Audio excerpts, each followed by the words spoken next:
Well, good afternoon and welcome to London, but also to Edinburgh, where we have Dr. Caitlin McDonald dialing in. And we have here with us down here in the Southeast, Victoria Ward. And we are delighted to welcome you to Asynchronicity and the Future of the Workplace. Now, you'll know me, I'm Michael Mainelli. I'm one of the directors of Zien, and it really is a privilege to be able to introduce these webinars, which I find really interesting and fulfilling. And I can only do so on behalf of the team because of the generosity of our members and sponsors. And in particular, the list of sponsors you see here before us allow us to range widely and freely across technology, economics, and finance. Now, today's program is actually a follow-up from a session that we had last year called Being Remotely Human, where we were thrilled to get some really keen insights from Caitlin and Victoria from more of an anthropological perspective on what does it really mean, the future of work. And this was even pre-pandemic. The work that they did was pre that, but we've now seen the pandemic, and last year's webinar mused quite seriously on what that might mean for the workplace. Well, we're now getting into almost 2 years of a pandemic change to workplaces, or to many workplaces, I should say, because not all workplaces have changed. But for those people largely based in offices, it's been a source of much discussion. And we're here today to get some really new insights based on that experience. Now, my job is to get out of the way as quickly as possible, which I'll do in a moment. But before I do so, 3 quick things. Firstly, yes, this is being recorded, and therefore you can share it with friends and family in a couple of days, probably go up just over the weekend. Secondly, the slides are available, and in fact are already available on the website. And thirdly, we would love you to ask questions, but please do so using the Q&A facility in GoToWebinar, because I'm here with you. I'm not here on Signal or WhatsApp or WeChat or email or anything. I'm here with you right now. If you ask those questions, I will feed them into the conversation, which will start at about 3:25. So questions, comments, and observations, all welcome. By the way, all of those will be sent to Caitlin and Victoria with your email attached. So if there's something private or a point of deep detail, slip it into the Q&A anyway, and we will make sure that they get that. So with no more ado, if I may say so, can I please hand over to both of you, Victoria and Caitlin. Welcome again. Well, thank you, Michael, and thanks for having us back. This is a very exciting moment, and I'd just like to applaud, and I'm sure Caitlin would, your mono-channel commitment here to only be in one place with everybody instead of multitasking. Great work on the lack of distractions and the full presence. We thought that we would just remind ourselves of what we did talk about last June. So if I could have the next slide, please, Peter. Thank you. We talked about signaling, about building serendipity into virtual workplaces, and a lot about safety. These were Caitlin's 3 magnificent S's at the time. And what strikes me, Caitlin, is all those things are still relevant now, aren't they? Completely. You know, I think the relevance hasn't changed at all. It's the way that those things are expressed has changed. And just before we move on to the proper work, as it were, what's a thing you did in lockdown that might be an interesting thing for us to know about? This is really relevant to both signals and safety. So one of the things I was having a hard time doing, especially in the first part of lockdown, was just getting myself out of the house, because, you know, I actually forgot until I was looking it up recently how stringent the messages were about not leaving the house, protecting the NHS, all of those good things which we wanted to do, but that was making me very anxious about going outside. So in the end, I set myself a task where I would go out once a day, I would take a walk, I would take some photos, and I would share those with my parents who live obviously in the US, and I was missing them deeply and wanted to make sure they knew I was okay. And so that was a way that I signaled to them that was happening. It created a sense of safety for all of us, and it also really helped to mark the time as it was passing as well. Yes, because time kind of blurs, doesn't it? We'll talk a little bit more about that. Well, Peter, next slide, please, ended up having to reinvent how I collaborate in one of my hobbies, which is playing chamber music. And that was the thing I missed most in lockdown, and it was impossible to reproduce. However, taking the discipline of trying to record ourselves playing a trio asynchronously has taught us, actually oddly, to listen to each other a lot more and tune into each other a lot more now we're back in the same time and same place. So we've carried some stuff forward. Next slide. And come to the conclusion and I think both you and I, Caitlin, that we will not return to normal. People talk about returning to the office, but actually they're going to something new. Normal never was, and we won't return there. So we thought, next slide, that we would update our 3 S's. Caitlin's got 3 more to offer you with the sliding scale of synchronicity. Then I'll talk a bit about power redistributed. Caitlin will pick that up and talk about virtual campuses. I'll say a little bit about how time and place are being redistributed, and then we'll end with a bit of what now. So, Caitlin, over to you for your next slide. Sliding let me start. Yes, in fact, before we even get to the sliding scale, let me start with some ideas about collaboration, which I think are really important to cover, because mostly what we're talking about here today is how the world has changed in terms of how we work together. And so we thought we would put some stakes in the ground about what collaboration really means. And as you can see, together we create, I think really sums it up, because in the research that Victoria and I previously did together, we really came to the conclusion, and several behavioral scientists and various luminaries also came to this conclusion, that what collaboration is it's something that you achieve together that you could not achieve apart. And I think that's really critical as you think about the way that we have to reconfigure our working practices. You have to think about what you can do together in an asynchronous way, what you can do together only when you're actually convening at the same time, in the same place, on the same channel, as Michael was talking about. And that's something really to kind of set the tone for what do we mean by collaboration, and that's perhaps something to bring up in the questions as well. So next slide, please. Let me introduce you to the sliding scale of synchronicity, as it's come to be called. And this is from a piece of research that I've just concluded for DXC research. And I can reveal to you today, it's just gone live. It's on the DXC website. The title of the report is Braving New Worlds, Virtual Spaces for Enterprise Collaboration, because really what it's about is virtual campuses and offices. But leaving that aside for a minute, we'll come back to it. What I want you to think about as you look at this image is, as I was conducting the research, I realized that there are kind of 2 extremes for how the work that we're conducting now is starting to happen, with a kind of big bucket in the middle as well. So on the one hand, you have what people might think of as being previously normal, that they were thinking about getting back to, which is working in a specific place in a location, usually an office, where you all go there, you're all there for a set period of time. It happens at the same time, you work there synchronously, and then at the end of the day, you all go home. In-person synchronous, and that was one model for how people worked. Way on the other end of the scale, and you can think about various kinds of either organizations or collaborative practices that work in this way, are people that are not working at the same time, they are asynchronous, they are distributed. If you think about something like the Amazon Web Services principles for enabling file transfer, for example, what you want is a lot of documentation so that people they know what they need to do without you having to be there to tell them what happens. So you can't ping them and be like, hey, I have a quick question. You have to rely on documentation to do a lot of the work there, and it's quite formalized. And unfortunately for many of us, where we are now is smack in the middle. Some of us are doing synchronous things, some of us are doing asynchronous things. It's all a bit confusing, and for a lot of us, we're having expectations that either don't match the reality or don't match other people's expectations, which is really where the trouble comes in.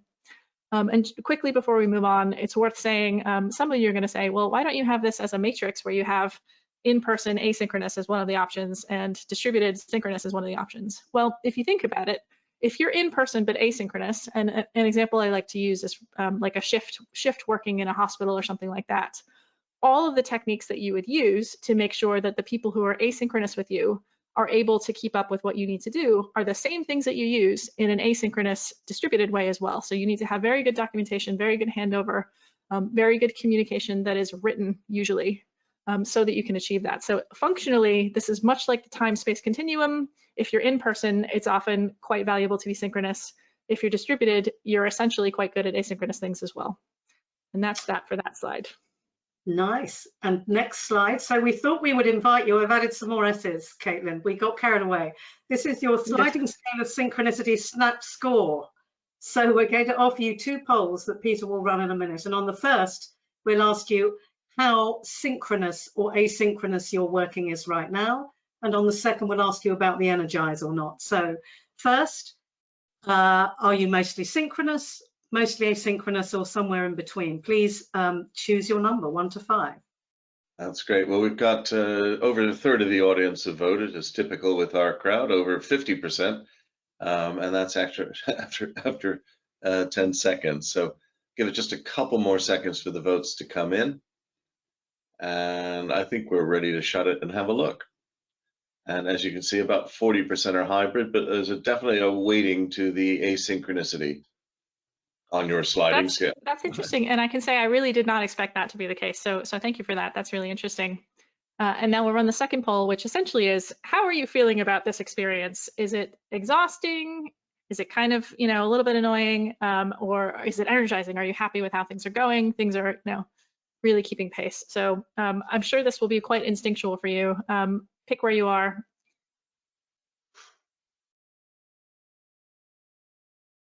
While folks are answering, and we're 3/4 voted, the report link has just been put into the chat room. I love a little energizing. I also love a little exhausting, which I feel is my general state of mind in life.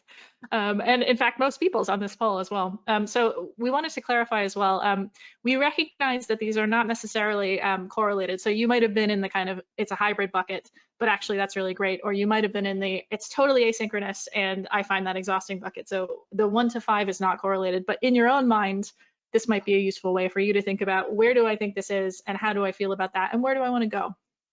Yeah, and just before we move on to my piece on power redistributed, to pick up that new word, which is asynchronish, which is the worst of everything. It's people who haven't properly left the office, haven't properly sorted out asynchronous, and everything's a muddle. So there are meetings about meetings about meetings. And intentionality, I loved your handover thing, Caitlin, having intentionality about how you're communicating in these mixed environments is so key. So we said that I would talk a little bit about power redistributed. So a thing that has surprised me is how often when we run workshops about hybrid working and the return to the office, someone will say, when we ask them about the roses, thorns and buds of having learned stuff about distributed working, something along these lines. Everyone has the same size Zoom window. I like the feeling of equality. What I would not have foreseen was this sense of emerging equity amongst teams in different geographies, amongst people in different hierarchies, me meeting my leader for appraisal, they're not making me go to their room, we're meeting somewhere neutral in between. And I think that that is a very interesting and surprising characteristic, and the ability to jump up very diverse networks from all over the world, and all voices somehow count a little bit more equally if you handle it well. So there's something very interesting about the potential for diversity of input and the redistribution of power. And there's also a side of this that we notice challenging managers. So the word hybrid in more than one piece of work we're doing is quite held at arm's length and politicized, if I may say so, because hybrid has under it somehow a narrative, they're going to make me go back to the office, or a narrative from the leaders, they're not going to come back to the office. So hybrid has become rather a contended word, picking up on the word in your last slide, in many of the pieces of work that we've been doing and the research we've been doing. And I think that causes a real problem for leaders about making room for new negotiations. We've seen people shift quite a long way in their shared understanding of what this new hybrid workplace needs to be like and how power is playing out in terms of who decides what about the policy for working from anywhere, for example.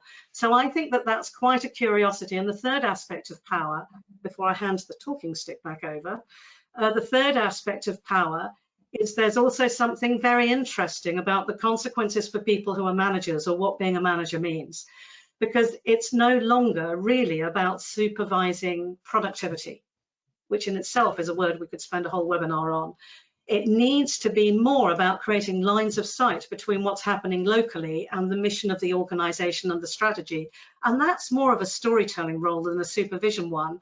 And that's quite challenging for a lot of people who were used to having their power as a manager as a kind of supervisory one. And I don't think we've seen the end of that. There's a great New Yorker article that Caitlin shared with me that says more about that if anyone wants that reference later. So a little bit about power and the redistribution of power, which we're not finished with yet. Caitlin, over to you for virtual spaces.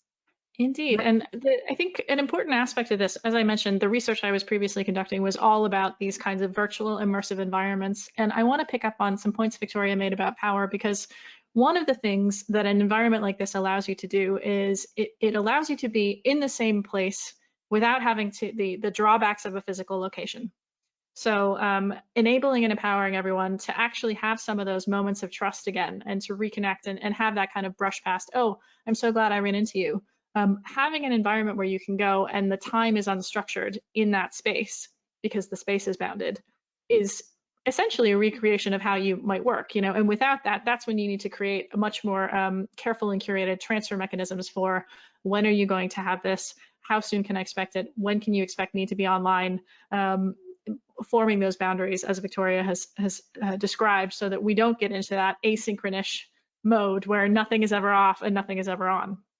And here's a few examples. And actually, the other thing about a virtual environment like this, and it's worth saying, only now is this starting to become a concern for information workers. Actually, digital models and digital twins have been quite extensively in use in heavy industry, in modeling functions, especially in things like architecture and design. If you think about designing a car headlight, for example, it's much cheaper to do that in a virtual way and then build it, as opposed to building a model and then, you know, having to iterate on those physical models. Unlike, for example, fashion, where actually it's very cheap to build a model of something and then iterate on it, for instance. But as you can see here, the group on the left, for example, they've taken some data and they've used it in a new way. And what's really great about that is that your brain actually works in a spatial way. And I think a lot of the tools and technologies that we use to collaborate nowadays, of course, they're great. We're glad to have them. And we couldn't have had the kind of pandemic that we did have. Even 20 years ago, it would have been very hard with the state that things were in terms of video conferencing and being able to communicate with people around the world. But what it doesn't do is really make the most of your brain's spatial capacity to reason and to create things in a very spatial way. So on one hand, it's great for connecting, and in a way that allows people to be essentially equal. You know, if you all have an avatar that's kind of like the ones that you're seeing on the screen, you don't have some of those spatial signals that previously were used to create power disjunctures in an office, for example. Oh, wow, that's so interesting to think about. Funnily enough, also you disempower people or re-equalize by expecting people who otherwise use their voices and conversation, and then you say, can you put that in Miro? And they go, oh, I don't write things down, somebody else does that for me. And then they have to learn how to use these new tools and have these new digital dexterities in order to play in these new worlds as well. So next slide. I think that takes us nicely, yeah, on to the next point I was about to say. So, oh, yeah. Sorry. Oh, yes, we're handovering. This is very, very technical, short handovers. Okay, so yes, funnily enough, I was in a meeting yesterday, quite a heavyweight meeting of a very heavyweight group of people, and I was hosting a breakout, and somebody said, with a very senior role, I asked them what they thought, and they said, for someone who whinged so much about Miro when you first made a start to use it, I'm really lost without it. So it's not just those kind of 3D VR AR spaces. We're all learning how to use the whiteboards and the spaces and make different spaces between us. And I wanted to talk a little bit about redistributed time and space and the role of asynchronicity in creating inclusion and processing time and digesting time. So in many of the workshops we run, we do use Miro. And we use it never just for that time and that place. We always invite people to come back. It's a gathering place that they can come to and come back to. And I was really struck in a recent workshop series around the future of work that we ran, where somebody said to us afterwards how much they really liked knowing that the time together wasn't the only way they could contribute.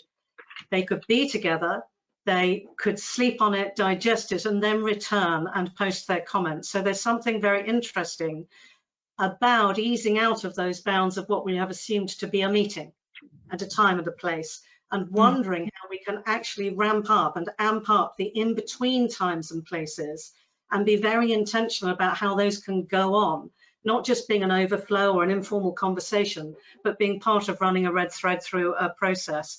And the great virtue of the pandemic is we all had to jump into learning some of this. The danger of the return to the office mentality is we might just lose it. So the idea is, what can we carry forward from learning these new and rather brilliant gathering skills and convening skills and techniques, and carry that forward into the next workplace. So that was really our some ideas that both of us have been playing with separately and together since we last spoke to you 15 months ago. What now? What now? Next slide, please. It really just says what now, but I like it. So what now? I quite like that face, because I feel like we all know that face. Okay, Caitlin, next slide, please. Caitlin, over to you first. So a few of the tips that we came up with as we were devising the sliding scale of synchronicity, and you've all just done them actually with us, are to examine how you're working now. So you could do that exercise that we ran just previously with the 5 pick yourself, where are you, and think about, okay, well, does this team actually agree on how synchronous it is? And if not, where do we want to go? And you can use that to instigate discussions of how teams want to work in the future, so that you can have the right level of team energy, commitment, focus, cohesion that you need to achieve the work that you want to achieve together as opposed to apart. And I'm actually going to skip the last 2. Those are a little bit more designed towards managerial things. So I'll hand back over to Victoria with the next slide. So next slide, please. And I want to make a really strong join there, not just to the work we've been doing in parallel, but right back to the original report from December 2019, reconfiguring the collaborative workspace, because in that we kept on saying, have you and your team sat down and talked about your working practices? Have you sat down and talked about individual preferences and collective needs? And it's amazing if you ask teams how often they haven't. They haven't set an intention about a charter, a contention about how they collaborate to make the most of things, to experiment with new technologies and all the rest of it. So I just wanted to reinforce that that piece about using this wonderful index. Sorry, it's not an index, that would be an I, sliding scale. Yes. So in parallel, we've been doing a lot of work at Jigsaw Foresight on the future of work. We've been scanning, we've been building into our research databases also the work that we've been doing, and we've come up with 10 emerging themes on the next normal, as we're calling it, of work. 6 of them are here. Very happy to share more broadly with anyone who is interested, but I just want to pick out really 5 and 6 here, I think, maybe with 9 if I've got time. Let me start with 6. Time taken back. Time is stolen from us by the way we react to organizational structures rather than act to create spaces and times of our own, boundaries around our own time, boundaries and intentions, and also negotiating time with people, and also chunking time down into very small pieces, or pushing things out of a meeting that could perfectly well happen in the in-between times and asynchronous times and spaces. So that intention around structuring time and taking it back so that you're not overpowered and overwhelmed is a really great thing that teams and individuals can do. The second, which we work on very hard, is a Miro board. For us isn't just a Miro, but what gets lost in the digital world is a sense of belonging. Where do I belong? Who do I belong with? What are my maps and waymarks and signals? So really thinking about how belonging works and how you can build belonging into your processes and the spaces that you make, and how you run meetings and all the rest of it, feels to us to be really important and could be easily overlooked if people just assume that belonging is getting back to the office. I mean, there's much more substance than pub quizzes on Zoom and getting back to the office and going to the pub. So 2 pubs there, but so about that. And then finally, this thing about being a communicator, 9, being a much better translator and communicator, so you help people stitch the handovers together. So those are 3 things that we think you can think about to help people and help yourself inhabit these hybrid workplaces. And I think we have just time for the next slide. We have a minute, I think, Michael, before you'll start banging the drum. Oh, that's fine. Keep going. Okay, one more thing. So Jigsaw Foresight, actually initiated by Dr. Wendy Schultz, our Lady of Foresight, likes to end things with poetry and philosophy. And we're thinking of the remotely human idea. This is about being a human being, doing human things in relationship with people and machines. We wanted to end with this rather lovely poem by Miroslav Holub called Wings, which, would you like me to read it, or will you read it, Caitlin? Please go ahead, Victoria. It's you found it, so. Okay. We have a map of the universe for microbes. We have a map of a microbe for the universe. We have a grandmaster of chess made of electronic circuits. But above all, we have the ability to sort peas, to cup water in our hands, to seek the right screw under the sofa for hours. This gives us wings. And I invite us all to think about our digital wings as remotely human beings. So back over to you, Michael. I think we're done for now. Wow, well, that was fun. Definitely fun. We got quite a few questions here, which is always a good sign. But there's time for more, folks, so don't be afraid. I'm going to start with Hugh Purser. Hugh says, regarding equality, for example, on Zoom, as you mentioned, does it still depend on the scale of the chairperson or perhaps control of the mute button? Oh, wow. So great. Well, I'll go first maybe, and then Caitlin, you add. It depends on both those things and two others. One is the chairperson imagining themselves to be enacting as a host rather than a chair. So I think it's a different metaphor. And I think the thing that's missing from that is it also depends on what is being called microstructures, but really thinking about the shared routines and rituals you can put in place that allow for equality, and actually using your spaces like Miro to create that equality of voice and contribution. Caitlin, would you add anything? I would. I have two contributions. The first is I was speaking to someone yesterday who was describing an interaction they were having with a senior manager, a very senior manager at a serious high-powered organization. And I think we've stereotyped those people as being the ones that want us all back in the office. And this person was saying in reality that they really enjoyed being at home because nobody knew how short they were. And so there was something about self-presentation that they felt they were able to preserve better online that they couldn't do in the office. And the second part is a Nesta report came out probably 3 or 4 months ago that was looking at digital equality and access. And one of the things that they found was here in Scotland, where I live, I believe that it's 16% of the population does not have sufficient data access to get their everyday needs met, including the kinds of social services needs that they have, just basic social services needs. So if you're thinking about equality of access and the ability of employees to become equal partners in the kinds of decision-making conversations they need to have, that's a consideration that you need to think about as well. Lovely. Yeah, I'm sort of curious, actually, that case there of height. Either the office was full of bullying and intimidation, or is this actually not very helpful to the individual who maybe might find it more beneficial to be forced to get out? You see me smirking, Michael, because there is a lot of research on height correlation with income and things like that, which I am, of course, supremely interested in as a very tall person. So there's a lot of things around people who are taller tend to earn more, etc. So there is definitely a bias there that I think, frankly, is equivalent to some of the other kind of societal biases that we have around things that are not of our choice. Caitlin, we're way off message here. We need to get back onto the distributed work. Yes, synchronicity, yes. Now, Richard Sage has a question, initially directed to you, Caitlin, but I'm sure Victoria will have a thought or two. Caitlin is clearly spatial, so am I, says Richard, but perhaps only 30–60% of us. How will you avoid imposing your prejudices on interpretations of others? I am wondering what the questioner means by spatial. I'm assuming in terms of reasoning or thinking. I'm just looking at your hand in motion already. Thanks. Thank you, Michael. Yes, so I think that there is a definite, I actually tend to think of myself more as, I prefer to read information than I do to kind of walk around it, whereas I have other colleagues who actually really cannot grasp a concept unless they have a visual model in front of them. So that is a really good point that, you know, people do absorb and communicate information in different ways. So I'm not saying that that is, I'm not going to minimize the importance of that point. What I will say is the people who are building these tools, and I'm thinking about the Microsofts, the Googles, the Facebooks of this world who build the infrastructure that we collaborate on, are investing heavily. 20% of Facebook's workforce is currently working on AR and VR immersive tools. Think about that for a second. So this is coming, even if you don't like it as an idea, it's coming to the internet of tomorrow.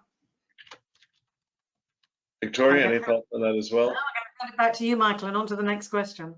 I'm going to be really self-conscious about my hands for the rest of the call. Well, you know, You use the word. But funny enough, I did some research into spatial characteristics of people in the early 80s. I was doing a lot of work in mapping and cartography and drafting, and I found it was wide differences.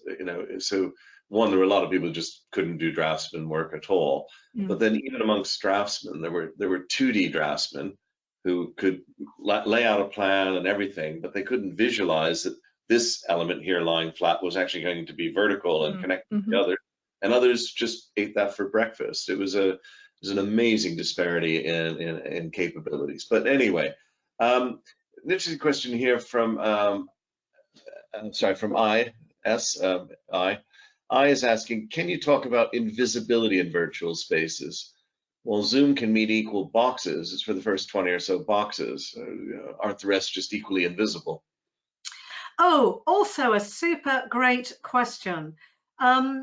Yes, and let me come back a little bit, and actually even this goes back to the original research, but what the etiquette is about whether you do or don't have your video on, and whether you've negotiated that, and why you might or might not have it on, and when you're choosing to be visible or invisible. These are all actual intentional things that you might do them accidentally, but you can also do them intentionally. You're right that it does depend on the size of your screen. If you've got a big meeting, it does depend on being able to scroll through windows. But if you can also do it that you invite certain people to be visible by other people turning their videos off for certain parts of a process, or actively managing what it is that is visible. One of the things I find really challenging is we're all equal, but actually someone's showing the slides all the time.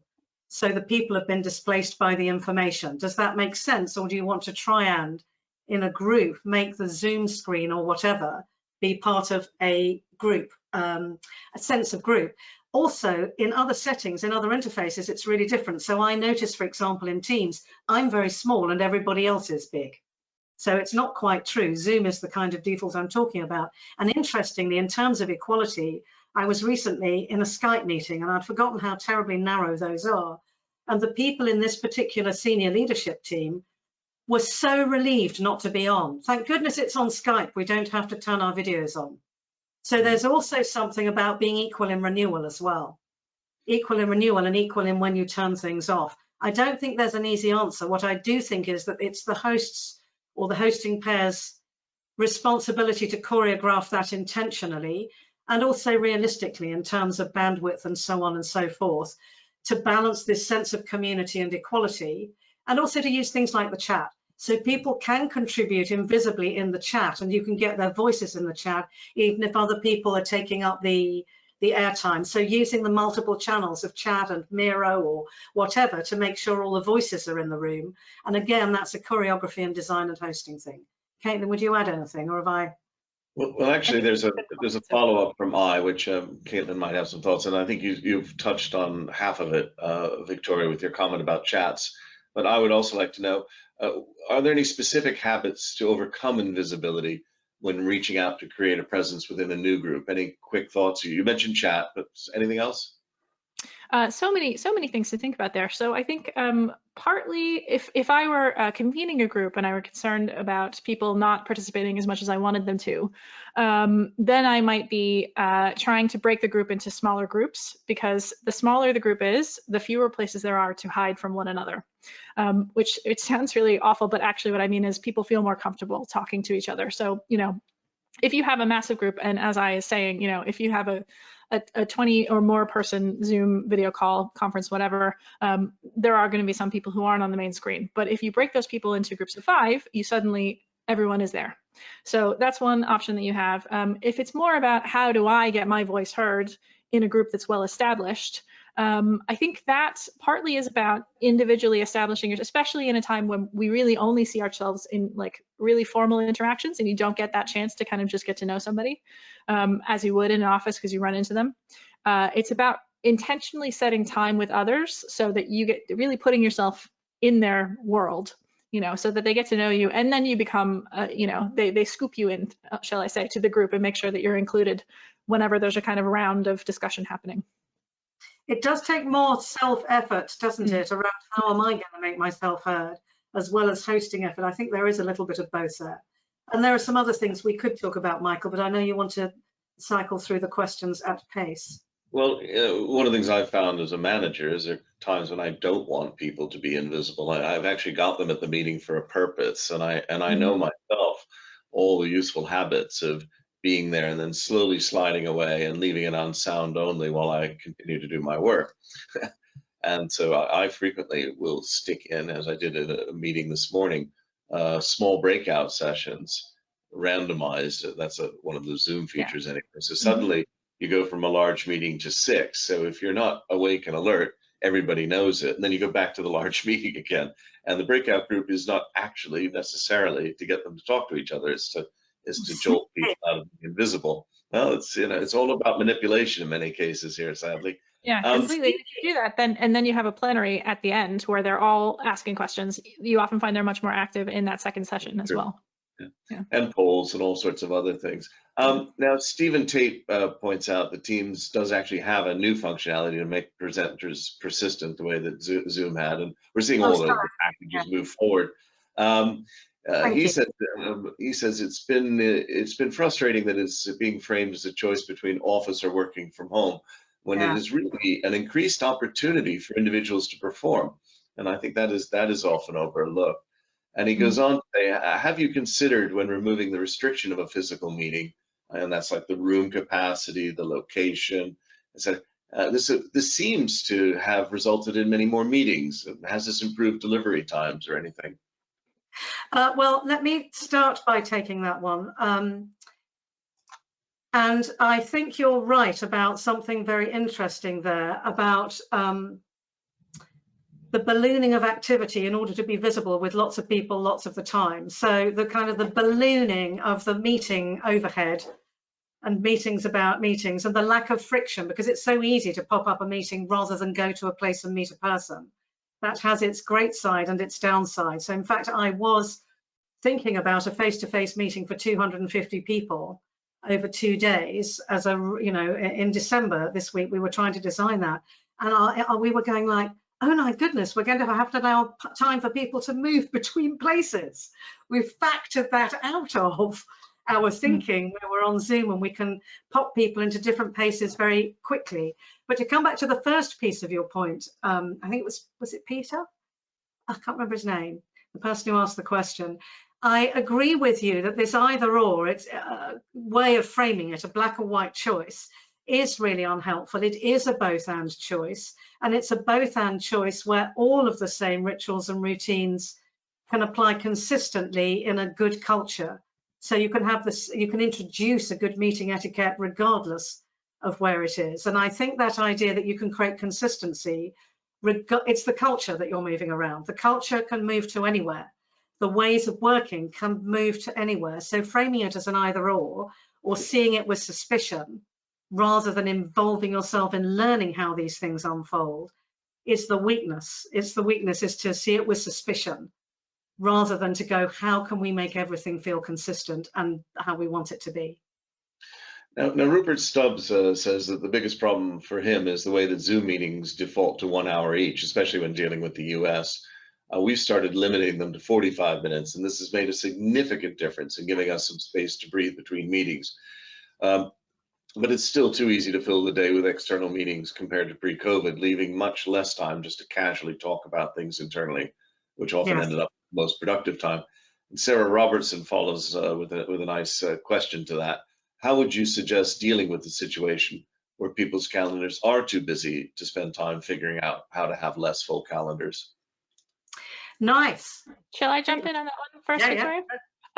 We talk a lot about this in the report that Victoria and I co-wrote, Reconfiguring the Collaborative Workplace, because it was something that we really saw being a real challenge, even pre-COVID, but especially afterwards. People's diaries just filled up with very formal meetings. Partly this is, as someone has said, a function of the way that these tools are designed. It defaults to a thing, and then you feel like you have to fill up the whole time. Partly it's what Victoria was saying before. People feel like they have to show up because otherwise nobody knows that they're working. So they're like, yes, I will show up to all the meetings. And partly we found in the research that we did, it came from a place where people were really genuinely had a concern about doing the best work that they could. And they felt like the way to do that was to show up to all these meetings, when the reality might be that fewer people involved in those meetings might get things done faster. So I think there's something about shifting the emphasis culturally as a whole group on, we recognize that you are still working hard even if you are not attending as many meetings. And that is very difficult to achieve. I'm not going to downplay how hard that is, but it's really important that if you recognize the good intention behind this bad behavior, that's how you can actually change the behavior to be what you want. So it's like, well, what are we really trying to achieve here? We want to do the best that we can for our clients and colleagues. Does that involve more meetings? It probably doesn't. So how are we going to change the working practice that we've adopted? There's something about the relationship between visibility and trust here, isn't there? Yeah. Creating a trust environment where I can trust myself and other people can trust me, and I can trust my managers and team to hold me in mind even when I'm not there. So that actually comes back to the visibility and visibility question that was asked about Zoom recently. But can I trust that I'll be seen if I'm invisible? And can I trust that I'll be looked after by colleagues when I'm not? You know, and this is true of remote workers in teams that are otherwise co-located. I wanted to make one other point about this, which is we noticed in our work a real spike in meetings while people were trying to work things out very soon after lockdown and everyone was working remotely. And that spike kind of became the new normal. And actually that was necessary for a crisis, but it hasn't unfolded now. And strategies might be to really check with the meeting person whether you need to be there, to check with a colleague whether they could represent your view. So to use the not being at a meeting actually to build those networks that you might not build by chancing to bump into someone as well. So reinventing your own disciplines about how you represent yourself at meetings without necessarily being at them. Totally agree with the 45 minutes thing. I think that really helps. And also I would come back to asynchronous. How much of the meeting work can be done asynchronously? If it's sharing of information, do you need to be in a meeting to do it? So that comes back to intentional design work. What can we do before the meeting and after it to empty the meeting time out so it's relevant, it's full of energy, it's necessary for what we want to do? And that's a design issue. Yeah. Well, we've certainly in our firm had some great success. Immediately, we began this idea of 15-minute sessions, typically about twice a week, where people go and they're not allowed to talk work and draining things are getting it going. But we've got time for just 2 more comments, which I'd like to do. If we can be quick on both, I'm afraid. Annette Navavi says she finds people talk differently to each other in the physical setting. Do you think that people need to meet physically? And if so, could you knock off 2 or 3 characteristics of what indicates that this needs to be a physical meeting? Why don't I start, because I can see Victoria is thinking. And my first thought around this, yes, yeah, this is the thinking that's on. My first thought is, imagine, you work in a company where many of your coworkers are overseas. There are plenty of companies where they never actually see each other because there are physical constraints to that, or if you work in outer space, or if you work in a submarine or something of that nature where you spend long periods of time not meeting the teams that you're collaborating with. So I think it's not necessary, depending on the kind of work that you're doing, but that we do as humans really appreciate being with one another physically. And there's a whole bunch of things around, pheromones and smell and, physical location and things like that we can get into.